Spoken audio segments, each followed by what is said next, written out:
Okay, again we're at Finatics Tropical Fish in Kennewick, Washington, and we're back in the back breeding room with Don, the owner, and what are we looking at right now? These are a Hasemani whiptail catfish. And what's really cool about these guys is they breed in these little tubes, and we've been able to get them to captively reproduce here in the shop.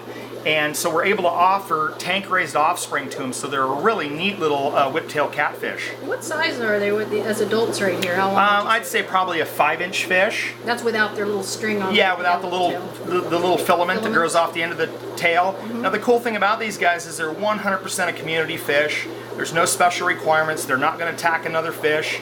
They're just a neat looking little fish for the bottom of the tank. They do prefer to have like a bloodworm or a blackworm to eat, although these guys seem to do pretty well on the catfish pellets as well. So they're not an algae eater, they're not at all an algae eater. They're an omnivore. They probably would snack on a little bit of algae, but they're not an algae eater. Have you been feeding these guys any of the rapashi foods? They do eat the rapashi. They'll eat the meat pie as well as the soylent green, and a lot of times what we'll do is mix our rapashis together, so when we offer a block of rapashi, it's got just a little bit of, it's a Neapolitan. And they like that? And they like it.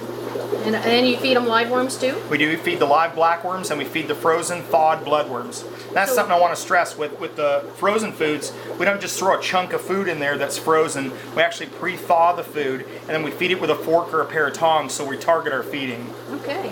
So what size tank would these guys do best in? I breed them in a 10-gallon tank. Okay. But they are a little bit larger fish, so I mean, if you wanted to keep them in a community tank, I would suggest you do no smaller than maybe a 20-gallon aquarium for them. And can you have a group of them? Or? Oh, definitely. Yeah, they're not an aggressive species. Nice. The thing you will find with them is, especially if you give them the tubes, you will get a dominant male who will become a little bit territorial, and he will choose the main tube and kick the other boys out of the tubes, but that's just because he's trying to get the girls into the tubes. Sure. All right, thank you. Yeah.